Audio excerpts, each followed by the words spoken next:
হরে কৃষ্ণা। আগামী 9 আগস্ট রবিবার কামিকা একাদশী কিভাবে পালন করবেন এবং পালন কখন করবেন? সোমবার পড়েছে দ্বাদশী, মহাদেবের উপবাস অনেকেই করেন, সেক্ষেত্রে কি করবেন এবং এই একাদশীর দিনে তুলসী গাছে জলদান পর্ব করা যায় কিনা সব নিয়ে আলোচনা হবে এই ভিডিওতে।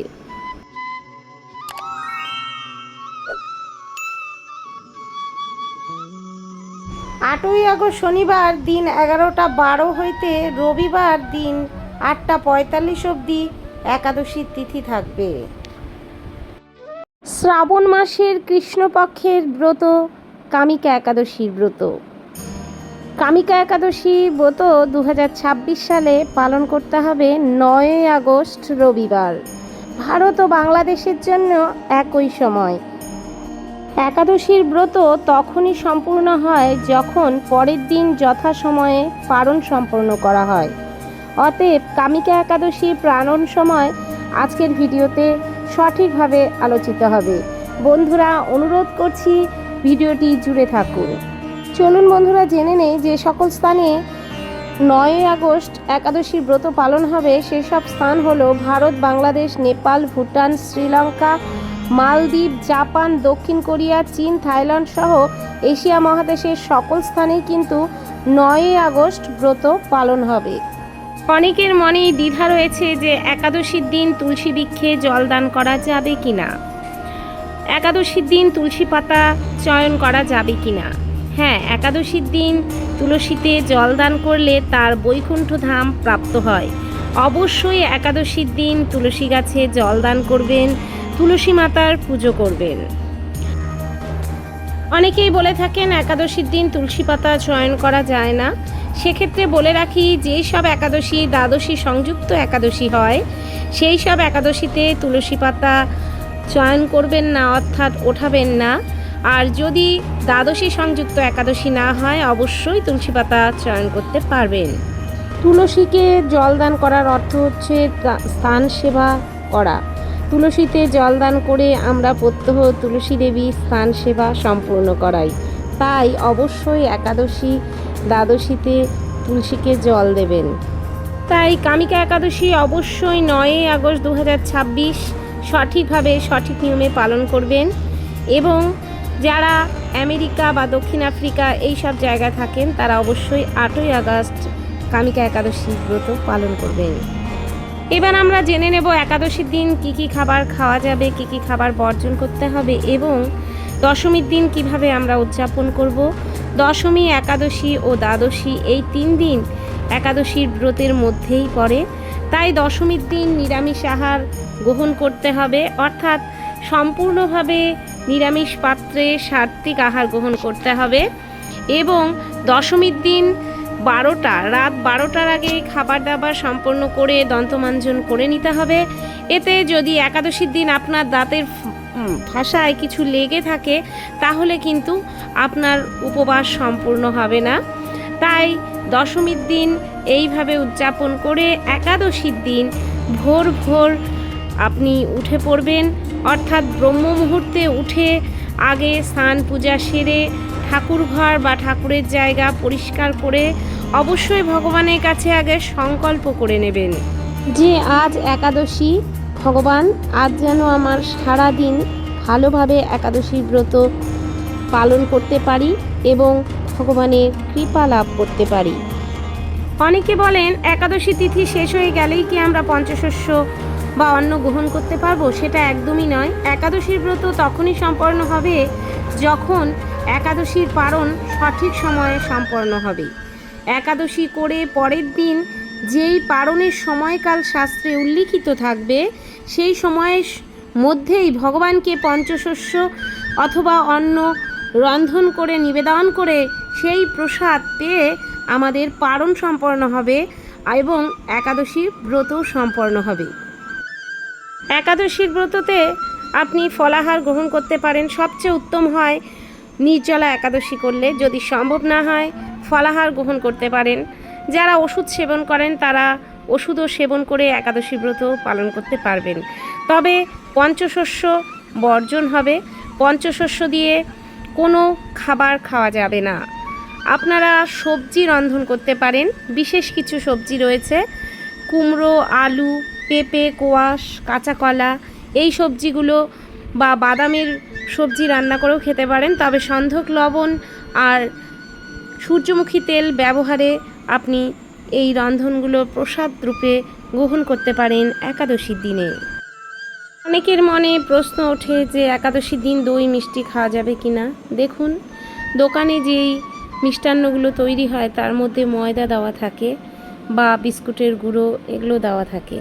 সেক্ষেত্রে আপনি যদি বাড়িতে তৈরি করে খেতে পারেন অবশ্যই গ্রহণ করতে পারবেন। একাদশীর দিন ব্রহ্ম মুহূর্তে ঘুম থেকে উঠে সংকল্প সেরে ভগবানের বিগ্রহ যদি আপনার ঘরে থাকে তাহলে অবশ্যই পঞ্চামৃত দিয়ে ভগবানের অভিষেক করাবেন এবং নতুন নতুন পোশাক গয়নায় অবশ্যই ভগবানকে সজ্জিত করাবেন একাদশীর দিনে। সকালে সেবা পূজা ভগবানের সম্পন্ন হলে ফল প্রসাদ ভগবানকে নিবেদন করবেন এবং আপনি নিজে বেলা 12টার পরে সেই ফল প্রসাদ গ্রহণ করবেন, অর্থাৎ একবেলা উপবাস রেখে তারপর সেই ফলাহার আপনি গ্রহণ করতে পারেন। অনেকেই একাদশীতে শ্যামা চাল, কাউনের চাল এসব গ্রহণ করেন। একাদশীতে ছাতু, ছোলা, শ্যামা চাল, কাউনের চাল এইসব ভুলেও গ্রহণ করবেন না। অনেকে একাদশীতে ডালিয়ার খিচুড়িও রান্না করে খান, কিন্তু ডালিয়া গমের অবিচ্ছেদ্য অংশ, গম থেকেই তৈরি হয়। তাই পঞ্চশস্য বর্জিত হলে ডালিয়া, শ্যামা চাল এগুলো না খাওয়াই ভালো। একাদশীতে আপনারা সাবুর তৈরি পাঁপড়, সাবুর লুচি, সাবু দিয়ে পায়েস, সাবুর খিচুড়ি এসব খেতে পারেন। খাবার দাবারের পাশাপাশি এই কথাগুলো খুব জরুরি যে একাদশী করে অবশ্যই একাদশীর ব্রত মাহাত্ম্য শ্রবণ করবেন এবং অন্যদেরও এই ব্রত মাহাত্ম্য শ্রবণ করাতে সাহায্য করবেন।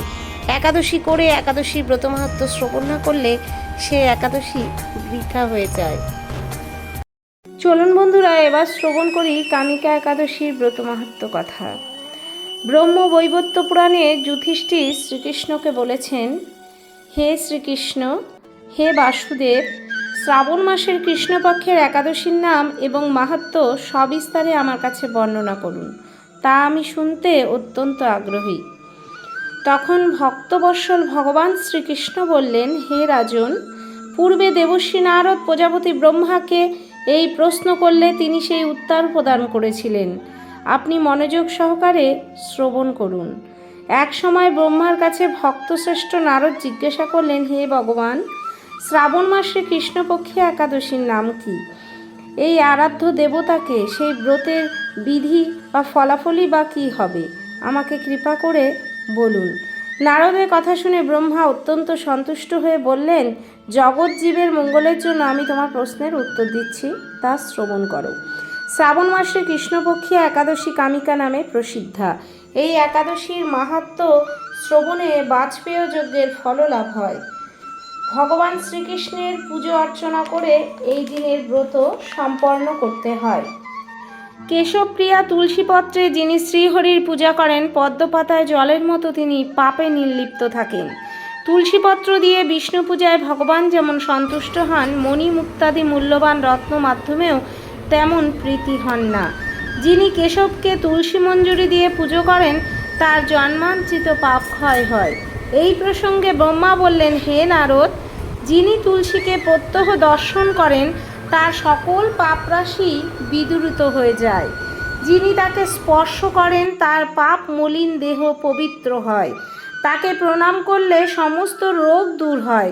তাকে জল সিঞ্চন করলে যমও তার কাছে আসতে ভয় পান। শ্রীহরি তুলসী অর্পিত হলে ভগবত ভক্তির লাভ হয়। তাই হে কৃষ্ণ ভক্তি প্রদায়িনী, তোমায় প্রণাম করি। যে ব্যক্তি হরিবাসরে ভগবানের সামনে দীপদান করেন, চিত্রগুপ্তও তার পুণ্যের সংখ্যা হিসাব করতে পারে না। তার পিতৃপুরুষেরাও পরম তৃপ্তি লাভ করেন। শ্রীকৃষ্ণ বললেন, হে রাজন, আমি আপনার কাছে সর্বপাপ হারিণী কামিকা একাদশীর মাহাত্ম্য বর্ণনা করলাম। অতএব যিনি ব্রহ্মহত্যা, ভ্রূণ হত্যা, পাপ বিনাশিনী, মহাপুণ্য ফলদায়ী এই ব্রত পালন করবেন এবং এই ব্রত মাহাত্ম্য শ্রদ্ধা সহকারে পাঠ অথবা শ্রবণ করবেন, তিনি সর্বপাপ থেকে মুক্ত হয়ে বিষ্ণু লোকে গমন করবেন। কামিকা একাদশীর দিন অবশ্যই তুলসী মাতাকে সেবা পূজা করবেন, নতুন কাপড়ে সজ্জিত করে দিয়ে স্নান করাবেন এবং ধূপ দ্বীপ ফলাহারের মাধ্যমে তুলসী দেবীর সেবা পূজা সম্পন্ন করবেন। একাদশী করে অবশ্যই একাদশীর ব্রত মাহাত্ম্য শ্রবণ করবেন। একাদশীর ব্রত মাহাত্ম্য শ্রবণ না করলে একাদশীর পূর্ণ ফল লাভ হয় না এবং ভগবানকে ফলাহার ভোগ হিসেবে নিবেদন করে সেই ফলাহার দুপুর 12টার পর ভোজন করবেন। একাদশীর দিন একবেলা ভোজনই শাস্ত্রে উল্লেখিত রয়েছে। যদি কেউ অসুস্থ হন কিংবা ওষুধ সেবন করেন, সেক্ষেত্রে পরেও আপনারা সবজি বানিয়ে কিংবা সাবু ভিজিয়ে রেখে সেটাও সেবন করতে পারেন। কামিকা একাদশীতে অবশ্যই করে তুলসী গাছের সেবা পূজা সম্পাদন করবেন, ব্রতকথা শ্রবণ করবেন, সারাদিন নাম সংকীর্তন, গীতা পাঠ, ভাগবত শুনবেন, এইভাবে সারাদিন অতিবাহিত করবেন। একাদশীর উপবাস করে সবচেয়ে ভালো হয় রাত্রি যাপন করলে, কিন্তু রাত্রি যাপন সম্ভব না হলেও পরের দিন খুব সকাল সকাল ঘুম থেকে উঠে ভগবানকে পুজো দিয়ে পঞ্চশস্য গ্রহণ করে পারণ সম্পন্ন করবেন। মনে রাখবেন, পারণ যদি সম্পন্ন না করা হয় তাহলে একাদশী করা বৃথা যাবে। এর পরবর্তী ভিডিওতে অবশ্যই চোখ রাখবেন। সমস্ত একাদশী এবং ধর্মীয়মূলক সমস্ত আচার অনুষ্ঠানের ভিডিও আমার চ্যানেলে আপলোড দেওয়া থাকবে এবং কোনো প্রশ্ন উত্তর থাকলে অবশ্যই কমেন্টে করে যাবেন। সবাই ভালো থাকবেন, সুস্থ থাকবেন, ভগবানের শরণে থাকবেন। আজকের মতো ভিডিওটা এখানে শেষ করছি। পরবর্তী ভিডিও নিয়ে আসবো খুব শীঘ্রই। চ্যানেলটিতে চোখ রাখবেন। হরে কৃষ্ণ, হরি বল।